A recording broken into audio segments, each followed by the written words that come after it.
আজ আমি দুই তিনটি বিষয়ে কথা বলবো। প্রথমত হলো বাম ঘরানা রাজনৈতিক দলকে নিয়ে, দ্বিতীয়ত বিএনপি মহাসচিব ফখরুল ইসলাম আলমগীরের একটি বক্তব্যকে কেন্দ্র করে কিছু কথা বলতে চাই।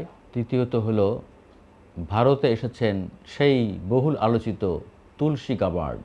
বাম ঘরানার অর্থাৎ যারা বাম দল করেন, এই বামেদের একটি অংশ আমরা দেখতে পাচ্ছি একটি ভিন্ন লুক। ইদানিং সিপিবি, বিশেষ করে সিপিবি, তাদেরকে আমরা দেখতে পাচ্ছি যে তাদের চেহারার ভিতরে হচ্ছে আওয়ামী ক্যারেক্টার। তারা প্রকাশ্যে হলো সিপিবি, কিন্তু পিছনে হচ্ছে আওয়ামী লীগ। সাম্প্রতিক কিছু ঘটনায় তারা তাদের এই চেহারাটা সামনে নিয়ে এসেছে। আপনাদের মনে আছে সেই লাকি আক্তারের কথা, যে এই ধর্ষণের বিরুদ্ধে প্রতিবাদ জানাতে গিয়ে সে কীভাবে পুলিশের উপরে সম্প্রতি হামলে পড়েছিল, সে এবং তার দলবল। যদি পুরো ভিডিও কেউ না দেখতে পারতেন, তাহলে নির্ঘাত ওই পুলিশ কর্মকর্তাকে কিন্তু দায়ী করতেন। কারণ পুলিশ কর্মকর্তা মেয়েটার চুলের মুঠি ধরে আছে, এইটাই অনেক পত্রিকা ছবি ছেপেছে, অনেকে দেখিয়েছে। কিন্তু পুরো ভিডিওটা যখন দেখা হলো, তখন আমরা অবাক হয়ে গেলাম যে এই পুলিশ কর্মকর্তার উপরে কীভাবে এই লাকি আক্তার গং তারা ঝাঁপিয়ে পড়েছিল। আপনি দেখবেন যে 5ই আগস্টের পর থেকে ওরা মুখে বলে একটা, যে গণ অভ্যুত্থানের পক্ষে কথা বলে, আদৌ কিন্তু ওরা ফ্যাসিস্ট বিরোধী কোনো আন্দোলনে অংশ নেয়নি। আদৌ কিন্তু ওরা এই গণ অভ্যুত্থানের পক্ষে মাঠে ছিল না। বাম এবং আওয়ামী লীগ ওই যাহাই 52 তাহাই 53। অতএব আমি মনে করি যে এদের ব্যাপারে আমাদের সবাইকে সচেতন এবং সজাগ হতে হবে। ভবিষ্যতেও এরা আরও অনেক ইস্যুতে মাঠে নামতে পারে। মানে সামনের চেহারা বাম সম্প্রদায়ের, বাম রাজনৈতিক দলের চেহারায় তারা মাঠে থেকে নামবে, কিন্তু তাদের পিছনে সব শক্তি সমর্থন হচ্ছে আওয়ামী লীগের। এই কথাটা এই জন্য বললাম যে আমি তো ভাই শুরু থেকে বলছি যে আমি কোনো দলের মতের লোক না, কিন্তু আমি এই গণ অভ্যুত্থানের পক্ষের একজন মানুষ। সে কারণে যাদের দ্বারা যে বা যারাই চক্রান্ত করে ঠান্ডা মাথায় এই গণ অভ্যুত্থানকে ব্যর্থ করে দিতে চাইবে বা এই সরকারের বিরুদ্ধে অবস্থান নেবে, তাদের বিরুদ্ধে আমার নৈতিক অবস্থান। এবার আসা যাক বিএনপি মহাসচিব ফখরুল ইসলাম আলমগীরের একটি বক্তব্য। কালকে উনি একটি ইফতার পার্টিতে জাতীয় প্রেস ক্লাবে বিএনপিপন্থী সাংবাদিক সংগঠনের ইফতার মাহফিলে উনি কিছু কথা বলেছেন। আমার সত্যি বলতে খুবই দুঃখ লাগছে যে বিএনপিপন্থী সাংবাদিক বলতে হচ্ছে। আমি যদিও স্বপ্ন দেখি যে কোনো পন্থী সাংবাদিক হবে না, সাংবাদিক হবে অরাজনৈতিক, কিন্তু দুঃখের বিষয় আবারও সে একই চেহারা দেখতে পাচ্ছি। যাই হোক, মূল কথাটা ফিরে আসি। ফখরুল ইসলাম আলমগীর গতকাল প্রেস ক্লাবের এই অনুষ্ঠানে বক্তৃতায় এক পর্যায়ে বলেছেন, নির্বাচন বিলম্বিত হলে জঙ্গিরা তারা মাথাচাড়া দিয়ে উঠতে পারে। যারা এই শ্রেণীর লোকজন, জঙ্গি, নাশকতাকারী, এরকম একটা উনি করেছেন। কিন্তু প্রশ্ন হলো, কেন ফখরুল ইসলাম আলমগীর কথা কেন বললেন? নির্বাচন বিলম্বিত হলে আমরা বুঝছি যে ফ্যাসিস্টরা, উনি কথা বলেছেন, যারা ফ্যাসিস্ট তারা মাথাচাড়া দিয়ে উঠবে, তাদের চক্রান্ত বাড়বে। এটা ঠিক আছে, এটা আমি একমত।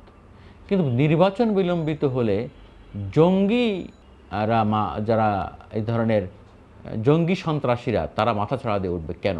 আমরা তো বাংলাদেশে জঙ্গি আছে এটা স্বীকারই করি না, এটা মানতেই চাই না। এটি তো আওয়ামী লীগ বলেছিল। আওয়ামী লীগ তার 15 বছরে তার বিদেশি প্রভুদের খুশি করতে, ক্ষমতায় টিকে থাকতে প্রমাণ করতে চেয়েছিল যে বাংলাদেশের জঙ্গি সম্প্রদায় আছে, আর আমরা তাদেরকে শক্ত হাতে দমন করছি। এই জঙ্গি ধরার নামে নাটক হতো, বাড়ি ঘেরাও করে করে, দেখেন নাই? আর দাড়ি টুপিওয়ালা লোকজনকে ধরে নিয়ে কীভাবে জঙ্গি বানাতো। কিন্তু আমার কথা হলো যে ফখরুল ইসলাম আলমগীর কেন বললেন যে নির্বাচন বিলম্বিত হলে জঙ্গি সন্ত্রাসীদের তৎপরতা বাড়তে পারে? আমি এটি দেখতে চাই ভিন্ন লুকে। আপনাদের মনে আছে নিশ্চয়ই, আমি আজ থেকে 15-20 দিন আগে একটা ভিডিও বানিয়েছিলাম, সেখানে বলেছিলাম বাংলাদেশে যেসব দেশি বিদেশি চক্রান্ত চলছে, তার মধ্যে আরেকটি চক্রান্ত হলো বড় ধরনের অঘটন ঘটিয়ে, বড় ধরনের সন্ত্রাসী হামলা ঘটিয়ে বলা হতে পারে যে এখন বাংলাদেশ জঙ্গি সন্ত্রাসীদের জন্য অভয়ারণ্য। ডক্টর ইউনূস সরকারের আমলে বাংলাদেশের জঙ্গিরা মাথাচাড়া দিয়ে উঠেছে, এবং এই জঙ্গিরা হচ্ছে তাহলে এই বাংলাদেশ ভারতের জন্য খুব ঝুঁকিপূর্ণ। ভারতের শান্তি শৃঙ্খলার জন্য বাংলাদেশের এই জঙ্গি গোষ্ঠী খুবই ঝুঁকিপূর্ণ। এই অজুহাতে ভারত ভিন্ন কোনো অ্যাকশনের মাঠে নামতে পারে।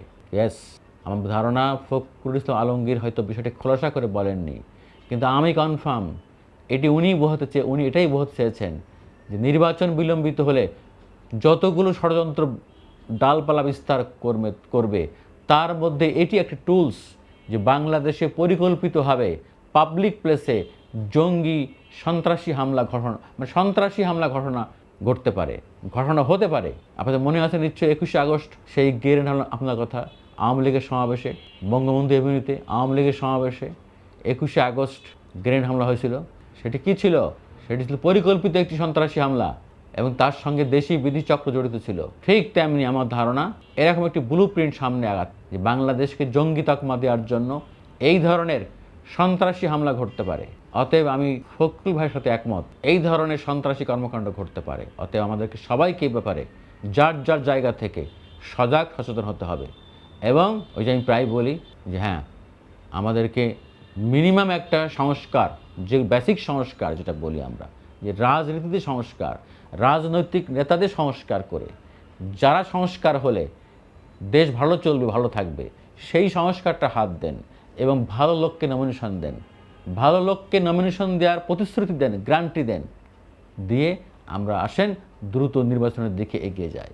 যদিও নির্বাচিত সরকার ক্ষমতায় এসে তাদেরকেও অনেক ভয়াবহ সব পরিস্থিতি সামাল দিতে হবে, তারপরেও এটি সাংবিধানিক সরকার ক্ষমতায় আসুক, এটি নির্বাচিত সরকার ক্ষমতায় আসুক, এটি আমার চাই।